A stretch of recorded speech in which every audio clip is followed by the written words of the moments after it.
Well, on today's Big Blend Radio Toast to the Arts and Parks show, we do this every first Friday, by the way, everyone, here on Big Blend Radio. We are going to be chatting with visual artist and media scholar Dawnja-Burris, and she is the artist in residence in Chaco. So we're getting her conversation today while she's actually there, and actually she's in Aztec Ruins, which is a neighboring park. So she's joining us. We also have Tanya Ortega, the founder of the National Parks Arts Foundation, and the foundation is really awesome. What they do is they create these unique month-long artist in residency experiences within national park units like Chaco-Culture-National-Historical-Park, Aztec Ruins, also Fort Union, Dry Tortugas on Loggerhead Key, where you could spend a month on a tropical island. I'm in. I know. Hawaii volcanoes. I mean, just an amazing, amazing opportunity for artists of all genres, all mediums, to go and apply to spend a month in a park to create. Also today we have Nathan Hatfield. He's the Chief of Interpretation at Chaco-Culture-National-Historical-Park and Aztec Ruins, and our friend that we met when we were at Cane River Creole National Historical Park in Louisiana. So hopefully we get to meet him soon. So everyone, to go and have a look at what Chaco looks like, go to nps.gov/CHCU. To learn more about Dawnja, go to her website. It's dawnjaburris.info, and that's DAWNJABURRIS, just proving I can spell. It's rare, isn't it, Nancy?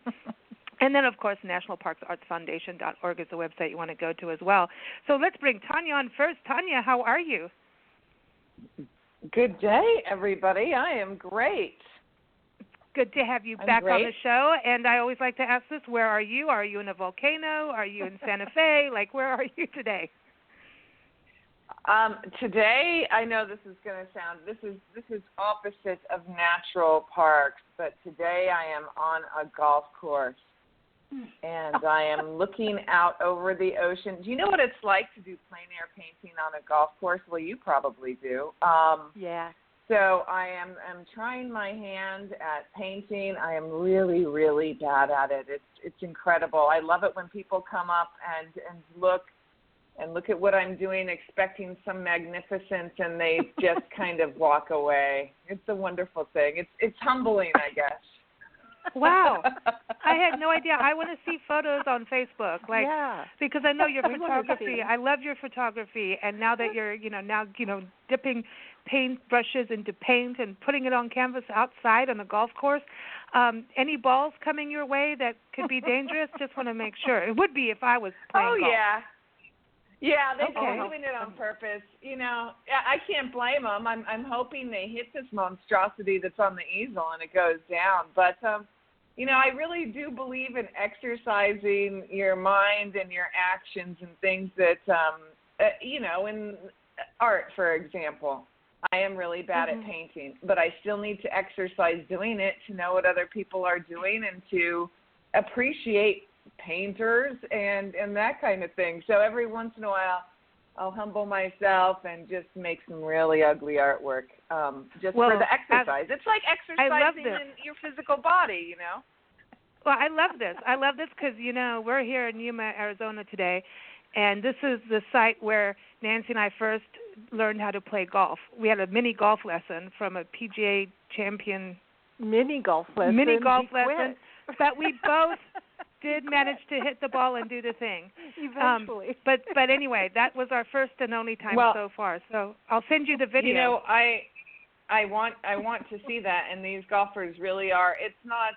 It's a course that was made in the 80s. But to tell you the truth, I'm away from the beauty of nature, of natural things, and I'll tell you why this is so horrible, but I kind of don't want to go to the park, which is not that far away, because I see the natural beauty of the national parks as pristine, and to do this in a pristine location would, to me, be blasphemy, because I'm not good at it. If I was good at it, it would be a completely different story. I bet you're better at it than our golf course. I really have to tell you, when we were in South Africa, I was cutting the silhouettes for people in the supermarkets, and every once in a while somebody would come behind me and watch as I'm cutting and would say, oh, no, her nose isn't that long. And then I would just completely chop the nose off and go, is that better? See, this is great. This is a great introduction today for today's show.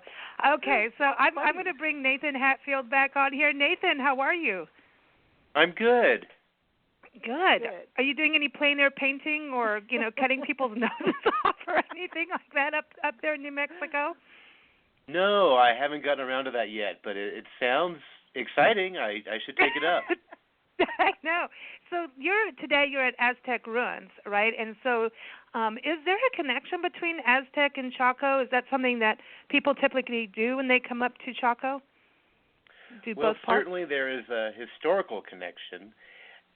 Aztec ruins is considered a Chaco outlier, and there's some historians that believe that as the civilization began to decline in Chaco, as folks began to move out of the canyon, that the center of power for the ancestral Pueblo community may have shifted to Aztec. So there's no way we can actually prove that, but there's a lot of scholars who think that might be the case. And so you have that historical connection, which of course leads to a modern connection for our visitors who want the entire ancestral Pueblo experience. They can visit Chaco, and then they can drive an hour and a half to Aztec ruins, and of course Mesa Verde is right up the road. And there's other smaller sites that are on county property or BLM lands. So a visitor who is into the ancestral Pueblo story could spend days in this Four Corners area and visit any number of sites to help really get a well-rounded appreciation for this history. You just extended our trip, Nathan. Yeah. Cool. This is sounding good. I want to bring Dawnja on. Dawnja, the artist in residence who's there right now in Aztec ruins, but the main residency is for Chaco. Dawnja, welcome to the show. How are you? Thank you. I'm well, more than well. Super well. Super excited to have you on the show and to find out what your experience is like. I was reading that this isn't your first time. You were there about 20 years ago? 20 yes, plus? And more recently, just this past August, my fiance and I drove from Brooklyn to Denver, and then here, and then to El Paso, where my family lives, and back, and we incorporated the Chaco trip because I had just seen and applied for this residency and was dreaming about the future possibility when that might happen. So I was here as recent as this past August, but before that, I think it was 1994. And I traveled, through a lot of the Four Corners sites then, including Aztec. Very cool. So does it help to go and have a little preview? Did it help you so far in your experience to do you do research, before you go to a residency to prepare? Yes, absolutely it did. I mean, Chaco for me, from that 20 years ago first experience, has just remained very, very viscerally in my memory, so mentally, viscerally, I remember and feel the visuals that I first saw and experienced then. And I've revisited, if you will, through media, films on the solstice and the area and documentaries, information about the site and the Puebloan culture. So I never lost it. I kept that, and I felt an attraction to the place. I know, that a lot of people may say that. For me, it was the history, the elusiveness, the mystery, and also the very physical, dry, hot terrain, but within that ecosystem, plants and animals persisting. So all of that was with me, and that is visual for me too. It translates visual. And then this past August, it was a flyby. It was 2 nights camping in the campground. Oh, that's cool. Yeah, well, it wasn't cool. It was cool at night. I remember we arrived and had to put up the tent and stages because it was so hot. Oh, wow. But it was wonderful. And I made imagery then that I brought with me on this residency. I may go on too long in this first little question, so I'll cut it short. You can ask me more if you like. But so I have imagery within me, imaginatively and embodied, and now actually in transparency forms that I'm shooting through on location and creating some multidimensional new work. Oh, so multidimensional. So because I know you've got such an interesting background in regards to there's photography, digital media, filmmaking, producing, and so you're putting all of that together. So I know you're doing an event as well. When people think about what you're creating while you're there, and you think multimedia, how is that going to look for? What's the experience for the viewer? Mm-hmm. So I'm concentrating not on multimedia in the interactive sense. Okay. Not right now, not within these 4 weeks, and not necessarily in time for a discussion and presentation this coming Saturday, but rather photographic imagery that, like I said, you kind of course, have to see this to imagine it maybe, but,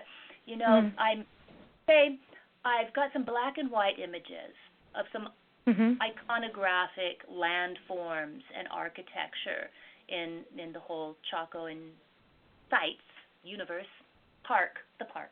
That's appropriate for here. And I'm holding those up, say, a shot of Fajada to Fajada.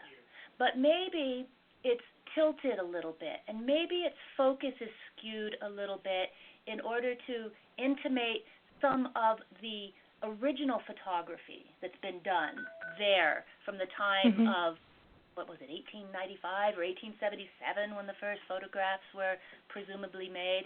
So I'm trying to create scenes that look at the sites and their features as they exist now, but with kind of a layer of how they might have been photographed, they might have looked previous. So that's the dimensionality I'm talking about. Not a straight shot, but a combination of shots. And intending to produce these outcomes on a transparency media also that maybe could be installed on a rotating basis, perhaps, on the windows of the visitor center. It's an idea I brought up with Nathan we're discussing now. So that's the dimensionality. Not this is amazing. Media, this form. Meanwhile, I am recording video vignettes, say, of plants moving and time lapses of clouds, and a little bit of soundscape. I'm fascinated with the birds.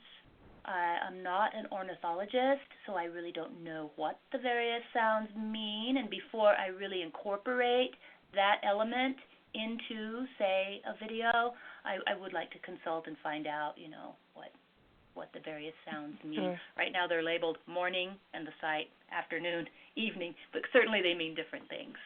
Yeah, this is interesting because I know that animal behavior is very fascinating to you and with your work, and I think there's so much to learn from animals. I mean, that's Nancy and our background is definitely just really understanding animals, because human beings have been copying nature for years. I think we've always, since the beginning of mankind, and being in an ancient site like Chaco and then also Aztec ruins where you are today, do you feel that the ancestral peoples also connected with animals and nature in that way, in regards to life? And in fact, it's interesting that the element that I've been producing while here on site that directly references animals is the audible recording of the bird sound.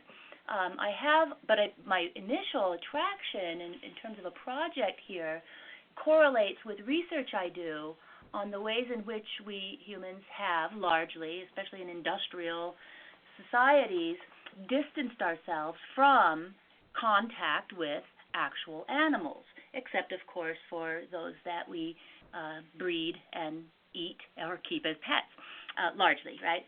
So I came in with an idea that I really wanted to explore the timeline maybe and the operation now in society with our perceptions of animals and how we figure them, how we create images of them, right? So certainly there are many examples in the pictographs and petroglyphs in the Chacoan area, and I do something kind of funny, maybe. People react to it in different ways. I photograph little toy animal figurines, and I put them into natural settings in ways that they may appear to be real, but there's some facet of them that gives away their plasticity, their artificiality. Sometimes I use them to create their shadow forms onto, in Chaco now, say the cliff faces or the ground. And this is some work that's going to take a little longer to develop, and something I've started to discuss though with representatives from some of the descendant communities and affiliated tribes in terms of what reception and regard these cultural beliefs hold for viewing particular animals. And so far I've been surprised. An example, me being the outsider, thought that the coyote, for instance, had perhaps some reverence, and it does. I've learned so far that at least in Navajo culture, though, there's some reticence, some very, very significant reticence about viewing a actual coyote or an image of a coyote. So now with Nathan's and others, I'm in contact with people from these communities to continue this conversation and learn more. I'm still making the imagery, but I want to learn more that will certainly inform it and also let me know, to what extent should I, kind of push it out there. Maybe I need to know. That's interesting. Because it's simplifying the animal down a bit. There's making it more symbolic in a way. I find it's interesting because when we look at how we've done, cartoon animals over the years and how they sit with people, like, Wiley the Coyote, things like that, how it sits with us, and how it's how human beings do look at wildlife. It's a different way. And you look at now when people think of Africa where we lived for so long, they think of like Lion King immediately, and it's just these. I don't want to say simplistic or because it's not, because doing any kind of animation is actually very difficult and hard work. But I think it's really interesting with how you're working with that. I immediately, I have to say, went to Gumby and Pokey in the desert. I was just thinking that when I was a kid, we had the little plastic dinosaurs. Oh, yeah, that's Nancy. And you'd put them all against the light and shine the shadow onto a wall, and with different angles, you could make a T-Rex really big. And so, I mean, that's kind of fun. It intimates to me, too, early forms of communication, and this shadow form, especially with some movement to it, I mean, that's kind of early cinema, one could say. It's the moving image. And what's most interesting to me working with these animals is what they intimate. I have a working hypothesis in my research and my teaching, a course called Animals as Media, and that is that we as humans maintain a desire to be close to animal life, understand them, to lead a daily life that is more entwined. And for that reason, we create accessible media forms of them. It's not black or white, yes or no, all that or not, but I think some of that is operative, and that I'm wondering, may that have been the case with early societies? If so, to what extent?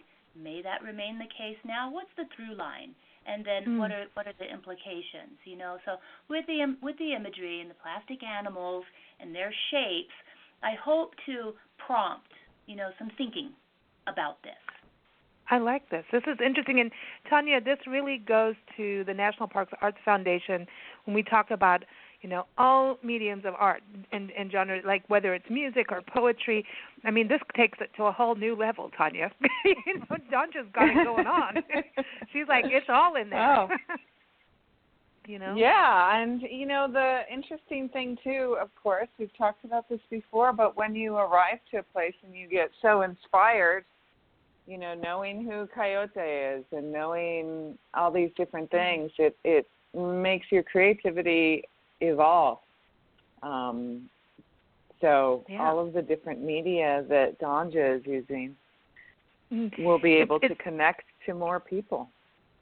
And Nathan, with these residencies, and also Chaco is a dark sky park, right, Nathan? That's also a big part of what happens with these residencies is photographers coming in. You've got an observatory. But so far, since you've been in Chaco, which you've been there, 4 years now in Chaco? About 3.5 years, yes. Yeah. I think when we first reconnected with you, we were in Yuma, actually, and here we are again. And you've met all these different artists. Are you amazed at the different approaches that they have to interpreting the story of Chaco and Aztec ruins, the people, the land, the nature? Isn't it? It's different each time. It is, and credit to the foundation. They've selected a very diverse group of artists. We've had sculptors, photographers. We had a soundscape musician come. And so the variety that they've placed with us has been phenomenal. And when each of these individuals come, I try to meet with them early on in their residency, and they talk about some ideas that they have. And I just encourage them to, whatever ideas you may have, just go out and explore. Be a tourist. Be out in the canyon all by yourself. Go out there with other people. Go out there at night. Go out there early in the morning. And just immerse yourself, and whatever ideas you think you might have, maybe you'll see or hear or do something that will allow those ideas to flourish, or maybe you'll have an experience that takes you in a totally different direction. And I've seen it happen both ways for artists at both Aztec and Chaco, and it's really neat to watch these individuals who, some of them, unlike Dawnja, have never been there.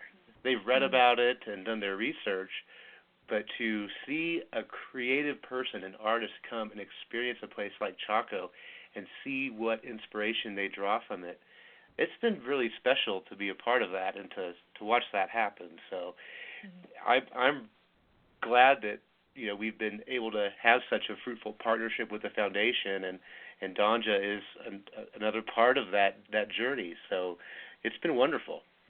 It's exciting, I think. I'm always curious because it's, and I know that things change up, and there's like, I found this part out, I do want to touch on Chaco and also Aztec ruins we can touch on too, as, for visitors exploring our national parks. So you are in the northwest corner of New Mexico, right, when we look at the map? Yes, we are what's commonly known as the Four Corners. So we're a short drive northwest of Albuquerque, and the largest city in this area is Farmington, New Mexico. But yeah, we are right there near the border of Colorado, Arizona, and Utah. Cool. And so when people come out, number one, you are a UNESCO World Heritage Site, which is amazing. That happened in 1987. And but actually you were founded in 1907. I was reading this, through the Antiquities Act, right? So you were one of the Antiquities monuments. Didn't that happen? Gila Cliff Dwellings, I think, and Casa Grande Ruins, I think they were also all in that group in the Southwest that were like an Antiquities monument before becoming a national park. Isn't that something that happened way back when? Chaco was designated a national monument in 1907. And then in the 1980s, Chaco was redesignated a national historical park. And with that new designation, Congress and the country and the world is realizing that the story of Chaco is much more than what's in the canyon. It's a story of the entire region, and so that historical park designation, while it it's just a title or a name, but it does say that the story of Chaco is much more than what's within the park boundary. It's so widespread. There's outliers all over the region, and the influence not only was powerful here within the Four Corners, but we know that there was communication and trade with indigenous groups much further south in what's now modern-day Mexico. And we found shells that were brought to Chaco from the Pacific Ocean. And so the story of Chaco, with that 1980s designation as a National Historical Park, is acknowledging that the influence of this place was phenomenal. You also have a solstice event coming up, June 20th, 21st, and isn't that really connected to Chaco in regards to, all the I'm going to say petroglyphs, but there's all that art, and there's the actual dwelling itself, which wasn't really a dwelling. Didn't everyone think that they built it just for the solstice? Am I getting my history right here? Going back in my mind. You're close. So the buildings that dot the landscape of Chaco Canyon, many of them contain what we call astronomical alignments. So there's certain features within these buildings, maybe a window, maybe a wall, maybe a doorway, that was placed there specifically to capture the light or create some kind of phenomena on a very specific day or event. And we do have alignments that are very specific to the equinox and the solstices. And so for years now, well, for thousands of years, people have been coming to Chaco to most likely celebrate those key days, but also to observe what was happening with these buildings and on the landscape around them. And we've helped to continue those traditions. Coming to Chaco for a solstice event today in 2019 means that you're more than likely going to be staying in our campground because there's not a lot of lodging nearby, and to get out there and see these things at sunrise requires you to be out there before the sun rises, so people are out there at dark. And having seen a few of these myself, the first few times that I've watched them, you want to watch the alignment or the phenomenon. But now when I go out there, I just watch the visitors. Because I mean, for a lot of these folks, it's been something that they've been trying to see for decades. And I think the term bucket list gets thrown out a lot these days. But I think for a lot of our visitors who come for these sunrise programs, it's on their bucket list. And so I just watch them and watch their faces, and it's moments like that really help validate one's choice to become a park ranger, to see people have that type of experience. It's the same as when people see a sequoia tree for the first time, or that kind of. There's amazing. All those experiences that happen, and you just see that wow, and it's humbling. Those experiences are very humbling. Tanya, have you been to one of the solstice events in Chaco? I have, and it was absolutely. I've been to more than one. I used to go every year when I could, not just solstice, other alignments too. And Mr. Cornucopia, who is a ranger there, is fantastic at getting this together, and other rangers as well. And I don't know if, Nathan, you saw Stan Hondas, who is a night sky photographer, his photos of I think he was there during solstice, or anyway, an event, and he got wonderful photos of the alignments, but he also got wonderful photos of the visitors that came and their reverence to the event. And every time I went, everybody was very silent, very respectful, and I like watching the visitors too because I like seeing their awe and their respect, and it's very silent, beautiful thing, and I hope it goes on forever. I don't know that crowds will get any smaller, but you definitely need to be reverent. It's beautiful. I want to go. We'll have to go. Dawnja, do you want to go? They need another residency for you. They're not going to get rid of me at Chaco. I'm going to be coming back. The campsites will be reservable again soon after some work that's being done, and I'm making sure to stay in touch with everybody. I just wanted to say, as I knew about the solstice and equinox times and other times, but I've learned so much more by attending a couple of the night sky programs and also reading and such. But then when I go and wander the sites and the rooms, and maybe especially I'll say up at Pueblo Alto, now it's not so documented that or New Alto was one of the sites, but I think it was happening in all of the structures, the watching of the sky.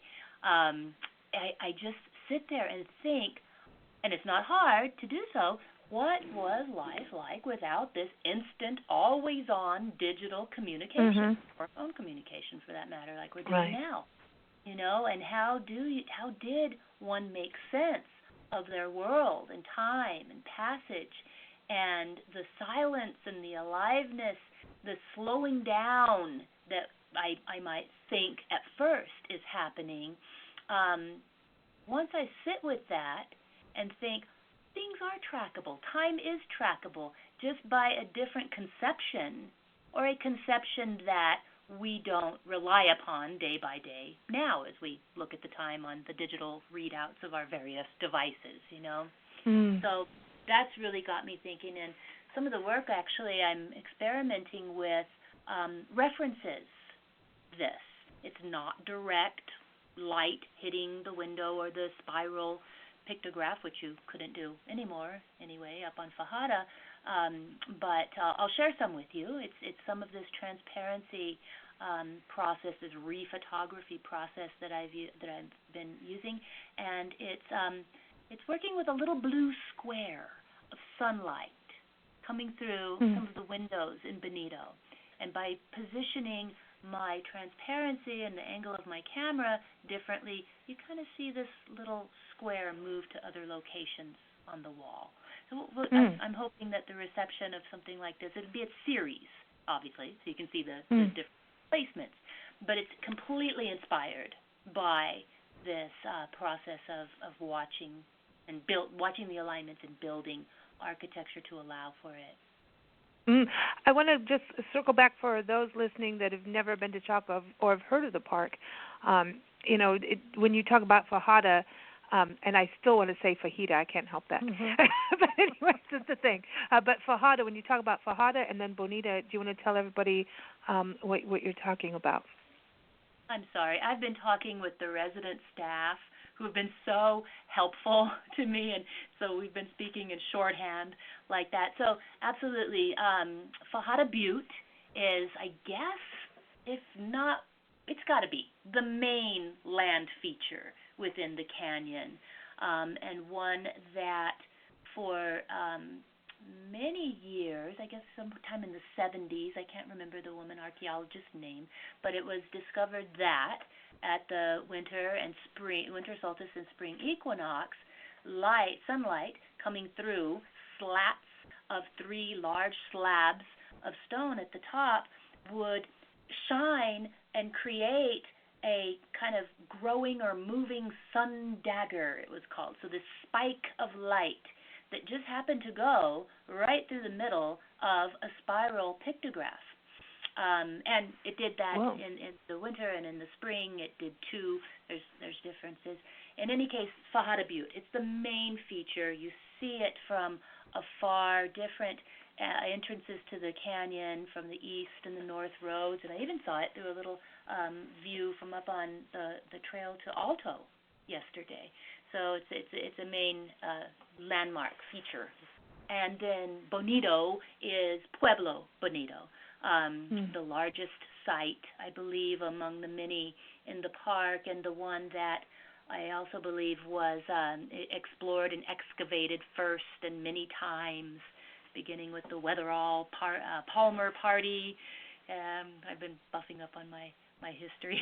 Great job. You nailed it. Pueblo Bonito with many rooms, 30 or more of which were crushed when some rock face fell in 1941.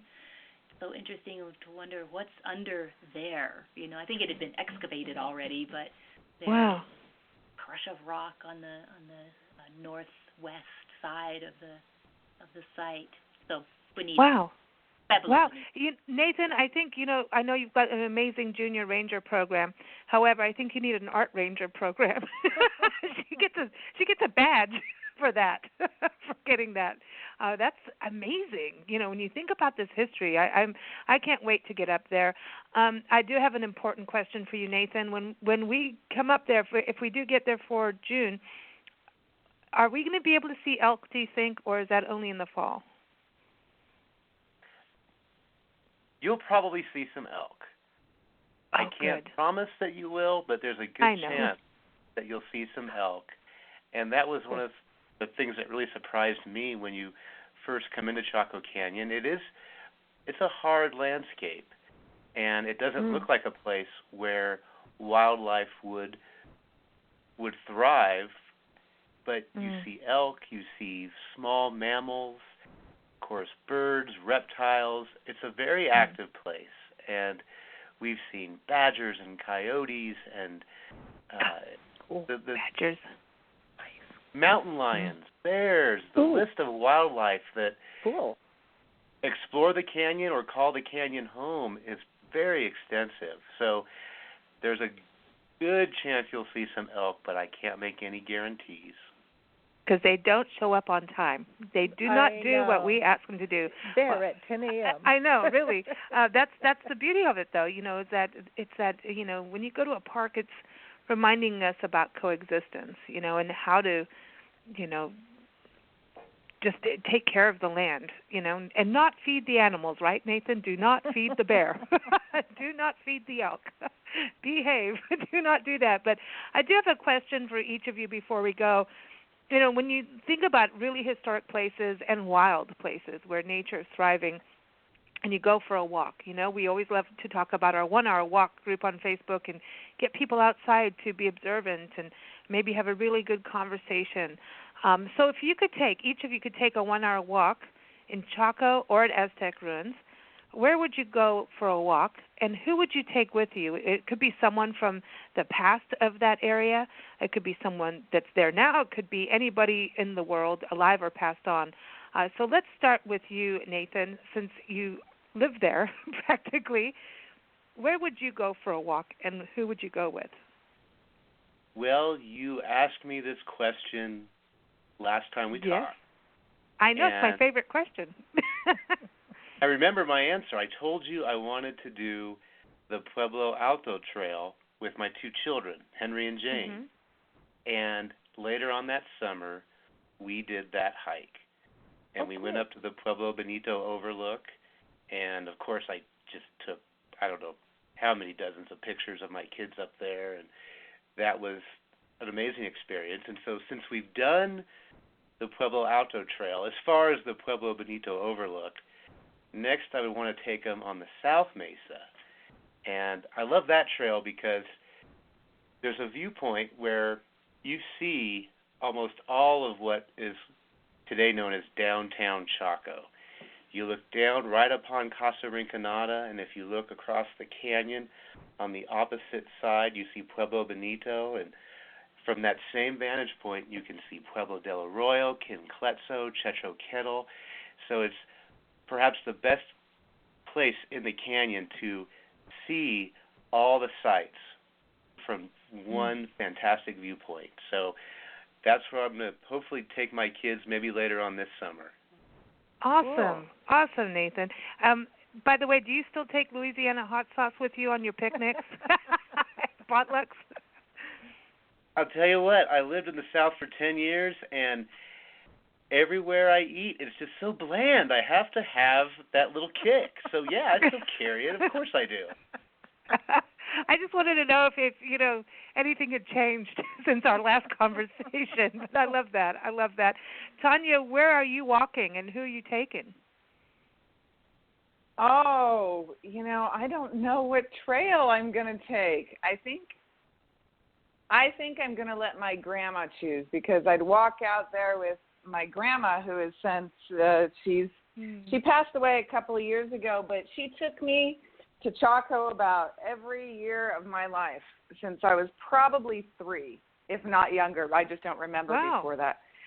So she really loved that park, and she, she's from Louisiana, speaking of hot sauce, and she ended up going during World War II and being at Fort Defiance, I believe, and then living out there in the Four Corners area. And, so we'd go all of the time, and I remember her even when she was in her 40s and, hiking with me out there. So I'd take my grandma. My grandma. I was going to ask you, have you ever been to Chaco? Just kidding. I'm just kidding. Yeah, my grandma.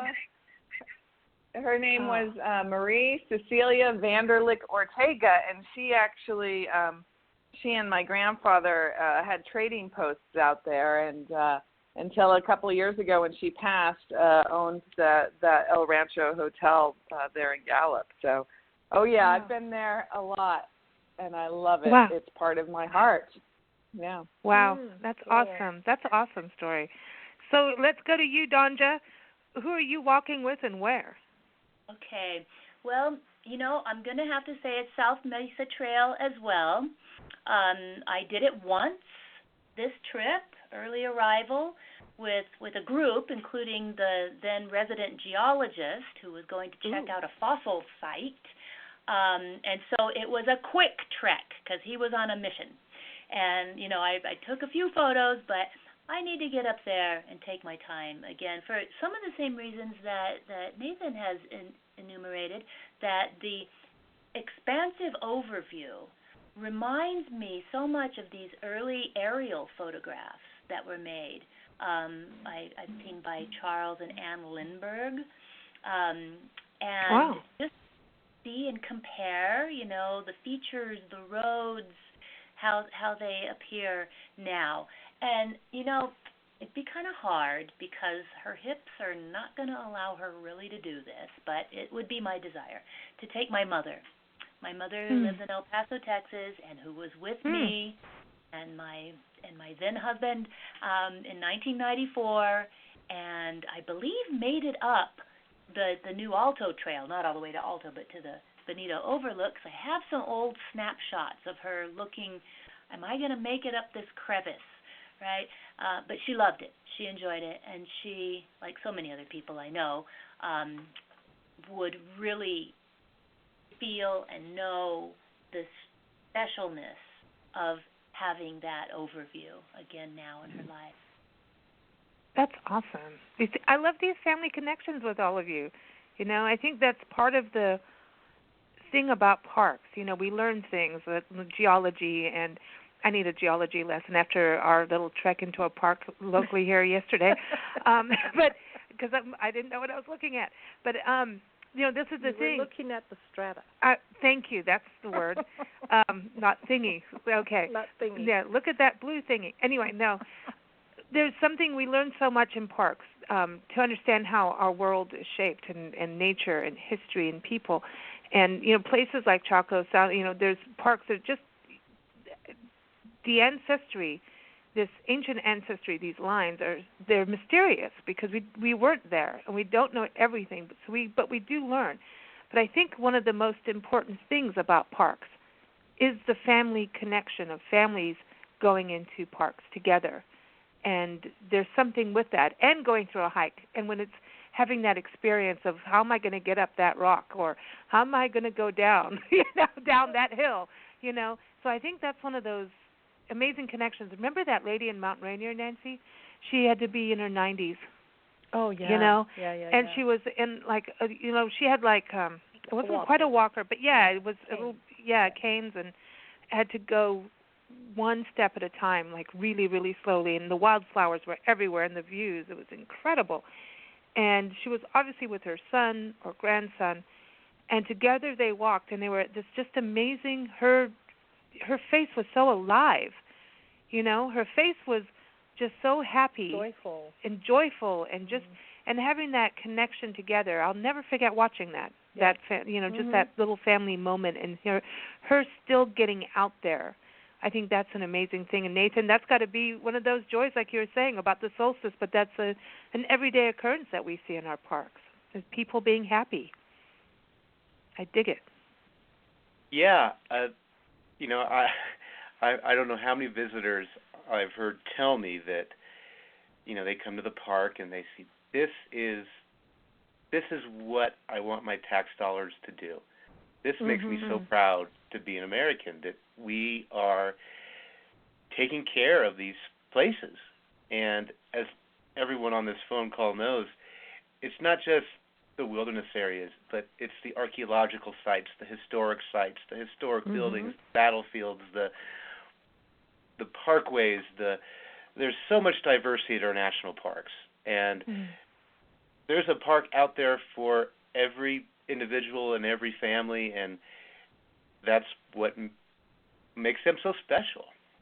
Yeah, and whatever your athletic ability is, whether it's a 1-hour walk, a stroll, or a wheel through, there's everybody can go to a park and have a good time. They're accessible. It's totally accessible. Absolutely, and that's something I always keep realizing, that we need to keep sharing over and over, that parks are accessible. Tanya, before we go, residencies that people should know. I know we're recording this interview. It's June that it's airing, and we'll be in Greeley, Colorado as this airs. So any residencies that people should know about starting in June and to be aware of? Yes. Yes. Well, we have all of the Gettysburg for 2021 expiring in about a month from when this airs. We have the Haleakala. We have what we haven't at this point as of recording, but in June it will be out. This very exciting, and Nathan, you might want to think about this too. We are having a particular programmatic theme in Death Valley National Park of night sky photographer, artists in residence in free workshops. So that will be expiring pretty soon too, to be able to apply for that and even to sign up for the free workshops. So we have some great photographers that usually it's a pretty penny to go to their workshops, but giving back to the parks is so important that that's what we want to do. Oh, wow. And so, yeah, and the Hawaii 20 winter of I think mid-December 2019 to mid-December 2020 is going to expire soon. And we just have a whole lot of late 2020 expiring and 2021 expiring within the next month or two. So if you haven't looked, get on board. Get on board. Go to nationalparksartsfoundation.org. Sign up for the newsletter, for the social media, Instagram, Twitter, Facebook, so you can, keep abreast of these opportunities. And sometimes you guys get these like, hey, everybody, we got a new opportunity, and you got 1 week to get on board. So you want to do that. So that's the best way is get their newsletter. And so, again, nationalparksartsfoundation.org is the website. You'll see all the different parks. And just going to the website makes you want to get out and explore the park. So it's a very cool thing. Again, I want to give you the website for Chaco, too. It's nps.gov/CHCU. And also for Dawnja's website, it's dawnjaburris.info. Thank you all for joining us. Dawnja, thank you so much for being part of our show today. Thank you. Thank you. And enjoy the rest of your time there. I can't wait to see all your different images and everything you're doing there. And Nathan, always a pleasure to have you back on the show. Same to you. Look forward to seeing you in June at Chaco. Yes. Cool. We're gonna have to do a sideways road trip. You know how that happens. We might as well detour. Detours are the best thing. Best ever. That's what our magazine should be. Just detour. Yeah, we should just everything is detour. Because that's how it is. Tanya, always a pleasure. Thank you for joining us. Thank you, Nathan and Dawnja, Nancy and Lisa. You guys are the best. Thank you. Oh, you guys. Thank you, and here it is. We're going to play our special song. Every time we cover Chaco, we love to play this song, and it's called Chaco. It's from the Tall Men Group, and you can go to tallmengroup.weebly.com, and this is off of their first album called Too Tall. because they're all 6 tall men. Anyway, who play music together. But everyone, thank you for joining us here on Big Blend Radio, our first Friday art show. You can keep up with us at bigblendradio.com. You can keep up with our Love Your Parks tour, where we're traveling full-time to document America's parks, all parks. And so go to loveyourparkstour.com. And for other interviews that we've been doing with all these artists in residence, which we love, go to nationalparktraveling.com. You'll see artists' interviews in Parks and Travel magazine, or just you'll see the National Parks Arts Foundation up in our expert department. Click on that, and you'll be able to hear all these amazing stories of park artists and their interpretation of these parks, these beautiful places. So thanks, everyone, for joining us. Here it is, Chaco.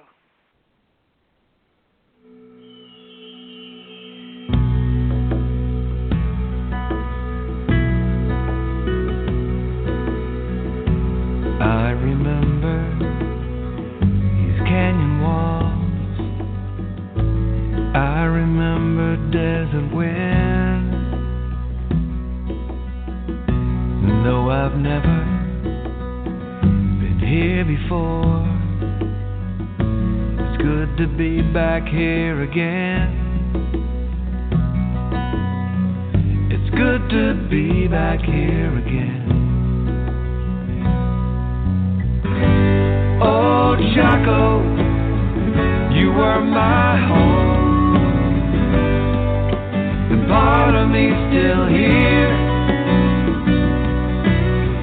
with these same eyes, but a different face in this place.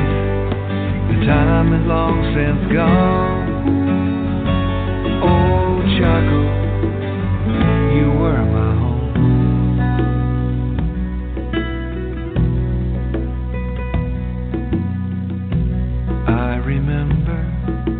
Turquoise in my hand. I remember stars at night. I remember walking a dusty road. I don't remember how I died. I don't remember how I died. Oh, Chaco, you were my home. The part of me still here, with these same eyes, but a different face in this place. The time is long since gone. Oh, Chaco, you were my home. A glimpse behind the curtain, the shadow on the wall, a vision I can never grasp, a few pieces of the puzzle, fragments of the truth, these memories from my ancient past. Oh, Chaco, you were my home, and part of me is still here, with these same eyes, but a different face in this place. The time is long since gone. Oh, Chaco, you were my home.